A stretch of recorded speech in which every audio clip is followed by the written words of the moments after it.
2019, jemaat Tuhan yang dikasihi Tuhan Yesus Kristus. Kita kembali lagi di channel YouTube-nya KBP Bumi Anggrek. Nah, seperti yang saya sampaikan sebelum di episode perdana, bahwa kita akan hadir kembali dengan materi-materi atau dengan tema-tema yang baru lagi. Nah, di episode kedua ini, karena di awal tahun, nah kita akan berdiskusi atau mengetahui lebih banyak lagi mengenai program yang dilakukan oleh HKBP Bumi Anggrek dalam melayani. Jadi ini sebagai follow up dari episode pertama. Jadi bagi saudara-saudara atau adik-adik atau teman-teman yang belum menonton di episode pertama, silahkan menonton di episode pertama terlebih dahulu. Nah, untuk membahas program kerja HKBP Bumi Anggrek, tentunya kami sudah mengundang orang yang tepat.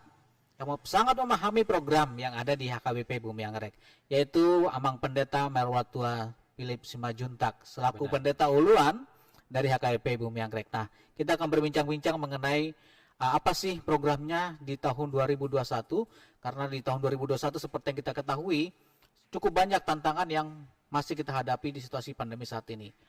Baik, Abang, terima kasih sudah hadir di podcast kita pada saat ini, di episode kedua ini. Nah, mungkin mengawali karena ini podcast Bumi Anggrek, tapi yang menonton mungkin banyak, Abang. Jadi mungkin lebih tepatnya kalau Abang memperkenalkan diri dulu ya. Silakan, Abang. Baik, terima kasih untuk Amang Sintua Butar-Butar. Saya seorang pendeta yang bernama Merwatua Philip Simajuntak. Saya melayani di gereja ini sejak Desember 2020. Saya pelayanan sebelumnya dari HKBP Arja Mukti Depok, distrik Deboskap. Saya seorang anak pendeta, Pendeta Antonius Simajuntak Nahinan. Mama saya Boru Gultom. Saya punya 2 saudara perempuan, Imelda Simajuntak, suaminya Marga Marpaung, dan itu saya paling kecil dokter, belum nikah. Berharap ketika ada yang ingin memperkenalkan diri, boleh. Ya, mudah-mudahan banyak nonton, Abang. Ya. Oke, Amang, terima kasih itu perkenalan dirinya. Nah, ini ada yang mau saya sampaikan sebelum kita masuk ke program ya. Boleh. Saya mau menyampaikan, Amang, kesan pertama ketika pertama kali di HKBP Bumi Anggrek, apa sih, Amang? Luar biasa ya, artinya jemaat yang saya dengar yang bergereja di Ruko ternyata memiliki semangat yang luar biasa gitu ya, dengan sistem di dalamnya yang ternyata sudah dibangun dengan baik 15 tahun yang lalu. Dan tantangan itu besar bagi saya, bagaimana untuk lebih mengembangkan dan berharap menjadi lebih baik dengan kita bersama seperti itu. Ya, gitu. Jadi itu kesannya itu ya, Mang ya. Jadi luar biasa. Nah, ini kita lanjutkan dengan hal yang luar biasa itu. Nah, ini Amang sudah hadir di HKBP Bumi Anggrek. Nah, tentunya ada program dong, Abang. Nah, di tahun 2021 ini apa sih programnya, Bang, untuk tahun 2021 di HKBP Bumi Anggrek? Iya. Ini menjadi sebuah tantangan untuk kita ya. Kayak saya menggunakan kata kita. Karena kita adalah gereja. Gereja itu bagian dari setiap orang yang menyatu, yang dipanggil Tuhan gitu. Dan panggilan kita adalah bagaimana melihat tantangan yang sebenarnya adalah pandemik nasional yang disebut dengan COVID-19 ternyata masih mempengaruhi gereja. Yang tahun lalu mungkin kita tidak siap, tiba-tiba dia datang. Sekarang kita seharusnya sudah siap menghadapi tantangan dengan metode pelayanan yang benar harus disesuaikan dan jaga jarak. Dan salah satunya pelayanan seperti ini kita harus kembangin. Nah, multimedia gereja juga menjadi bagian dari pelayanan itu. Nah, tahun 2021 didampingi oleh tim multimedia, HKBP Bumi Anggrek siap untuk berdiakonia sebagai bagian dari Renstra awal untuk kita laksanakan. Renstra juga sedang diproses, sedang diuji sama tim Renstranya yang diketuai oleh Amang Pendeta Hendro Lumban Raja. Di samping itu kita membenahi SOP yang diperlukan, standar pelayanan prosedur gereja, bahwa gereja juga mempunyai langkah-langkah untuk menerjemahkan aturan peraturan menjadi hal yang lebih real, yang lebih kontekstual, namun tidak mengabaikan aturan yang ada gitu. Nah, selain itu kita akan membenahi kelengkapan tahun ini menjadi tahun diakonia di gereja kita, diakonia kreatif. dan pusat juga menetapkan program yang disebut program tahun pemberdayaan. Nah, di situ kita akan gabungkan bagaimana pemberdayaan itu juga ternyata bukan memperdaya, namun mengelola kembali potensi yang ada, baik itu potensi secara fisik, potensi secara materi, potensi dari keahlian gitu, termasuk keahlian memang putar-putar dalam hal multimedia kita kembangin gitu. Sekali lagi mempergunakan secara tidak berstandar, namun penggunaan itu kembali pada sebuah potensi bahwa kita ada gitu ya. Sebenarnya itu Bang. Ya, ini menarik Bang ini ada Renstra ya Bang ya. Ini yang mungkin saya baru mungkin karena saya tidak terlalu mengikuti ya. Jadi mungkin gereja jarang mempunyai Renstra yang udah matang misalkan. Jadi berarti ada target kan Bang ya? Ada. Nah, ini targetnya kira-kira apa sih Bang untuk HKBP Bumi Anggrek nanti ini? Jadi target kita adalah sesuai dengan visi HKBP. HKBP menjadi berkat, dalam hal Renstra kita akan mengarah HKBP Bumi Anggrek menjadi berkat bagi dunia. Nah, dalam berkat itulah kita tidak mungkin keluar dari visi HKBP yang dituliskan 8 itu. Ada 8 di HKBP. Nah, aturan peraturan kita harus terjemahkan dalam konteks yang lebih konteks lagi dalam kita gitu, Bumi Anggrek. Nah, kita akan ambil 4 dari situ. Yang pertama adalah tentang beribadah, yang kedua tentang bersending, yang ketiga bicara tentang diakonia yang saya katakan tadi menjadi bagian dari tahun ini, yang terakhir adalah penata layanan administratif dan penata layanan dalam bidang terarah, terukur, dan akhirnya kita menemukan tahun 2024 kita akan mengacu pada RIPP HKBP dan Renstra Pusat yang kita terjemahkan menjadi hal yang sederhana. HKBP Bumi Anggrek mampu berdiri mewujudkan visi HKBP menjadi berkat. Nah, berkat itu sebagaimana khotbah Eporus tanggal 1, berkat itu karena memang kita diberkati ya.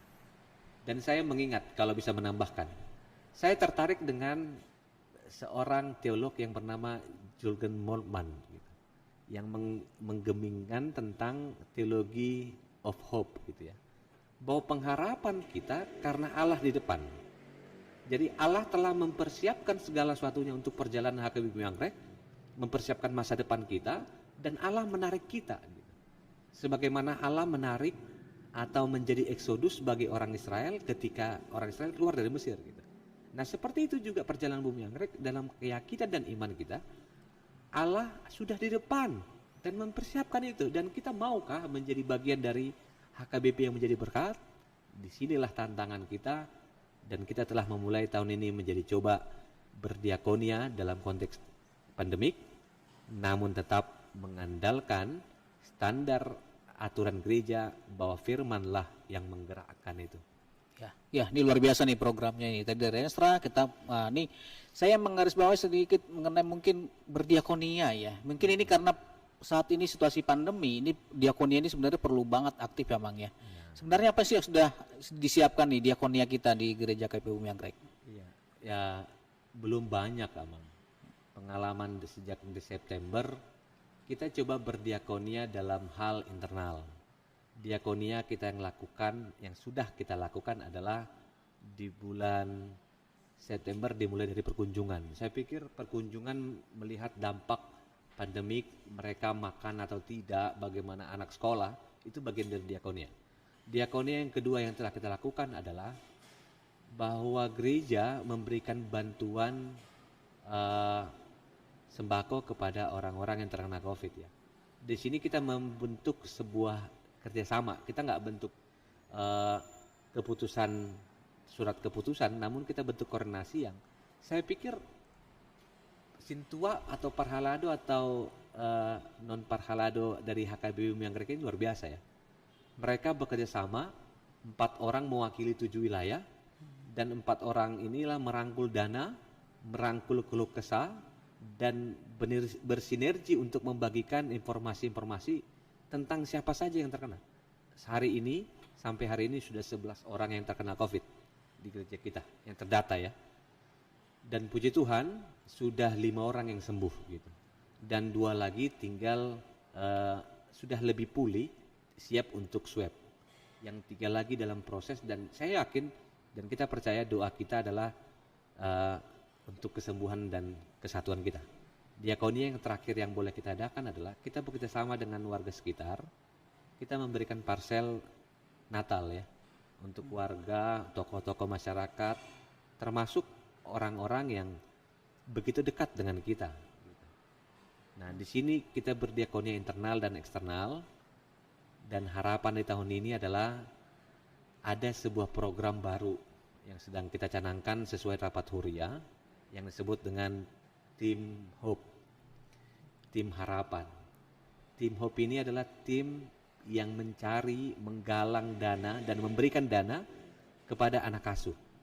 Kita membuat kuotanya 20 anak yang akan diberikan bantuan pendidikan selama setahun ya. Dan puji Tuhan, dan saya semangat, dan saya begitu bangga, dan saya berdoa bagi mereka. Mereka terus mencari dana dan terus mempersiapkan diri, dan akhir bulan kita sudah memberikan dana itu, Bang. Ya, puji Tuhan. Ya, akhir bulan kita berikan dana itu. Ya, tapi untuk ini mungkin sedikit informasi buat yang menonton video podcast kita. Mungkin diperjelas sama tim diakon Hope ini, tim Hope ini kan, tim Hope yang di yang dibentuk oleh gereja. Ini kan memberikan beasiswa. Nah, apa yang diminta untuk peran jemaat kita, apa yang mau diharapkan untuk disampaikan? Baik, terima kasih Amang Sintu. Harapan kita dari Hope adalah sebagaimana yang saya katakan dari awal bahwa Hope itu adalah harapan. Pengharapan kita tentang Hope itu bahwa kita bukan hanya percaya dan tahu, namun kita menjadi terbeban ya. Partisipasi kita untuk menjadi berkat itu boleh dimulai dari hal yang kecil. Kemampuan kita memberikan tiap bulan 50.000 minimal, dia bisa menjadi seorang atau tim dari donatur atau dari orang tua asuh gitu. Nah, tiap bulan mereka akan berkomitmen memberikan sampai akhir tahun. Berapapun itu, tapi minimal 50.000, dan kita sudah terkumpul 20 orang lebih ya. Saya bangga dengan kemampuan, keinginan kita untuk menjadi berkat, dan kita tunjukkan di situ. Nah, akhir bulan ini sudah dikotakan 20 orang, namun belum semua yang bisa dapat, dan yang mendapatkan itu adalah yang pertama anak yatim piatu, jemaat HKBP, Bumi Anggrek, yang terakhir orang tuanya keadaan yang tidak sehat ya, artinya sudah tua, tidak bekerja. Kalaupun bekerja, kita akan pertimbangkan sesuai dengan harapan. Bukan kepada yang pintar saja, yang nggak pintar pun kita berikan dengan harapan bahwa mereka akan lulus sekolah walaupun pandemik ini boleh mengganggu pekerjaan orang tua mereka. Ya mungkin begitu. Ya. Jadi semua orang bisa membantu.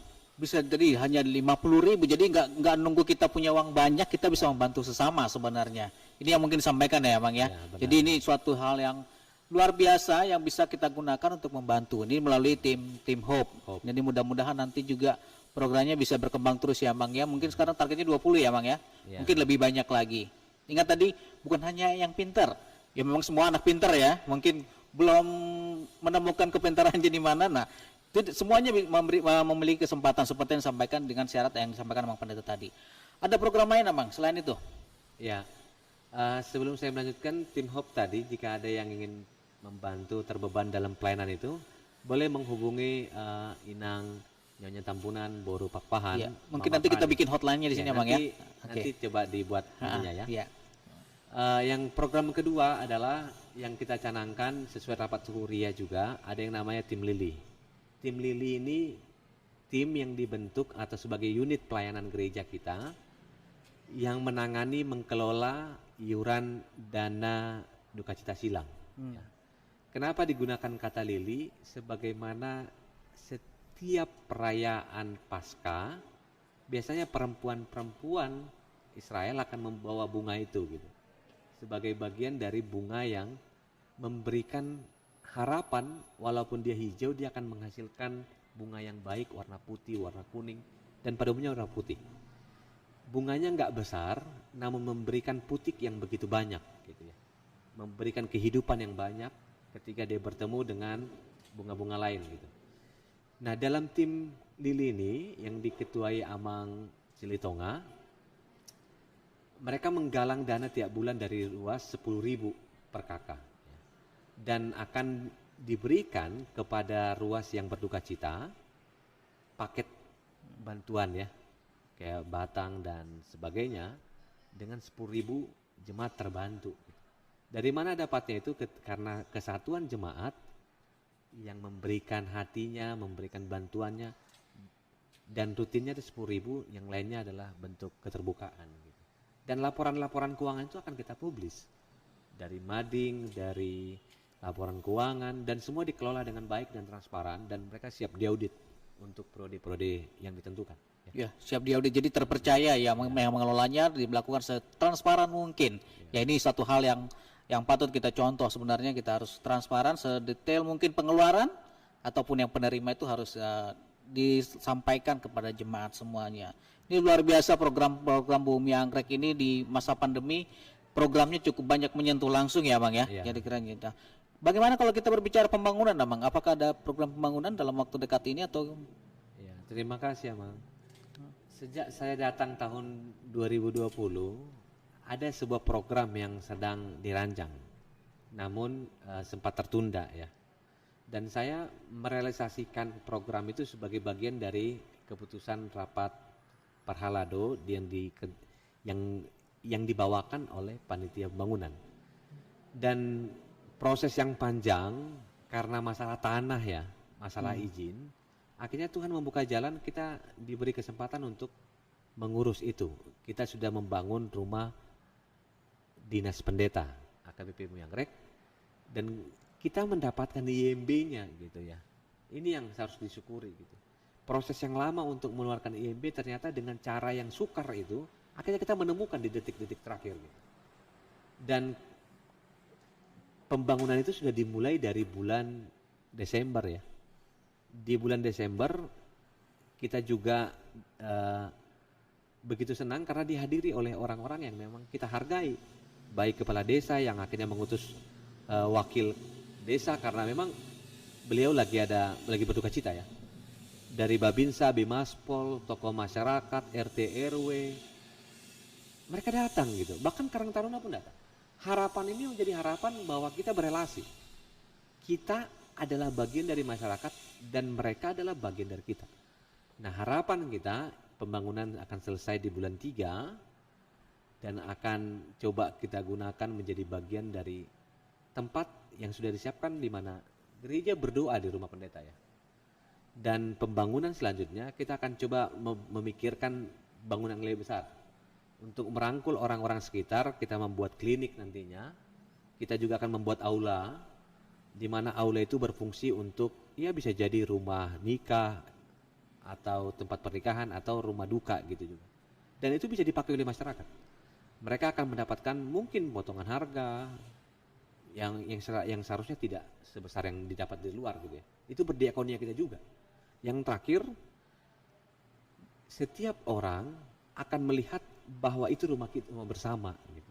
Nah, di sini yang mau kita lihat bahwa pembangunan yang dilakukan oleh Bumi Anggrek adalah pembangunan yang memang menjadi kebutuhan dan bagian dari berdiakonia, gitu. Ya, pembangunan merupakan bagian dari berdiakonia. Jadi itu tadi yang saya garis bawahi juga. Jadi ini apapun nanti yang dibangun HKBP Bumi Anggrek sebenarnya bisa untuk masyarakat juga digunakan, ya. Jadi ini luar biasa. Jadi benar-benar gereja itu hadir di tengah-tengah masyarakat, ya Amang, ya. Oke, jadi mudah-mudahan itu dapat semuanya berjalan dengan baik. Tuhan berkati. Dan yang mungkin ada pesan dari Amang untuk yang mendengarkan atau yang melihat kita di video ini, supaya bagaimana peran serta kita untuk dapat mendukung program ini, Amang. Ya. Saya hanya coba menghimbau, gereja adalah bentuk penata layanan, ya. Penata layanan kita karena kita ditata dan diberi kesempatan untuk menata. Memberi kesempatan untuk menata itu adalah pesan Tuhan. Dan penataan kita harus diingat sebagai porsinya, kita adalah bukan pemilik gitu ya. Allah pemilik. Jadi yang kita lakukan saat ini adalah sebuah proses di mana kita menyenangkan pemilik. Berdiakonia untuk Tuhan sebenarnya. Berdiakonia untuk umat Tuhan. Dan setiap orang yang mengalami itu sebaiknya saling memberi, saling menerima, dan pandanglah saudara-saudara yang terkena COVID adalah saudara yang memang perlu dan harus kita bantu.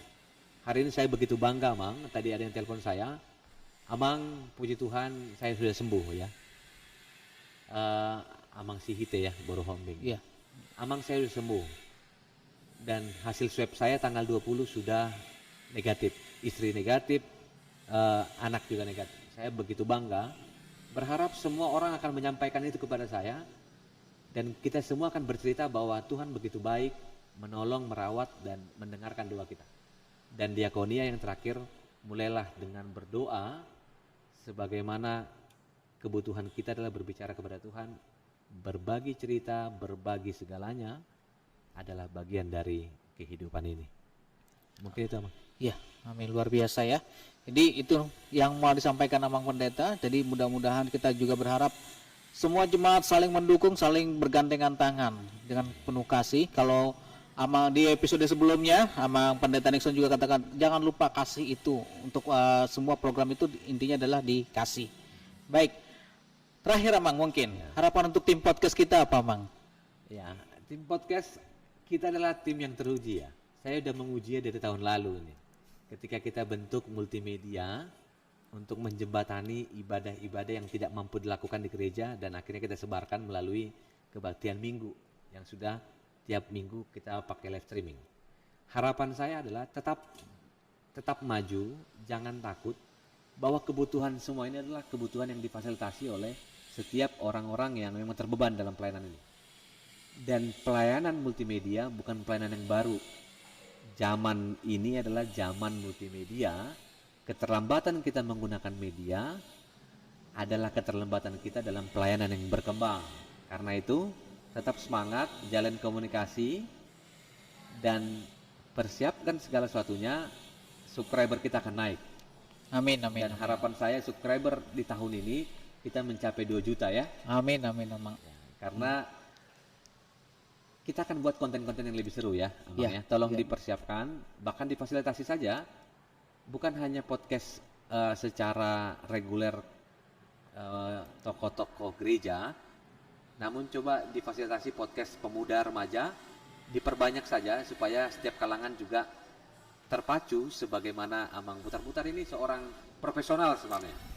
Nah, beliau sebenarnya sedang mengkader pemuda-pemudi kita, sebagaimana akhir bulan ini ya. Iya, Minggu depan kita sudah buat pelatihan multimedia, betul. editing dan editing gambar sama video. Baik, iya.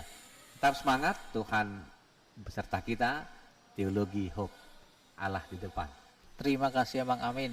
Ya, itu luar biasa dari Amang Pendeta Merwal Tua Philip Simajuntak, Pendeta Uluan HKBP Bumi Anggrek, yang memberikan motivasi dan menyampaikan program-programnya, dan mudah-mudahan itu menjadi berkat yang luar biasa bagi kita semua. Saksikan terus podcast kita, video podcast kita di channel YouTube HKBP Bumi Anggrek, dan mudah-mudahan ini menjadi berkat baru untuk seluruh jemaat Tuhan dimanapun berada. Tuhan Yesus memberkati. Salam dari hati, Horas.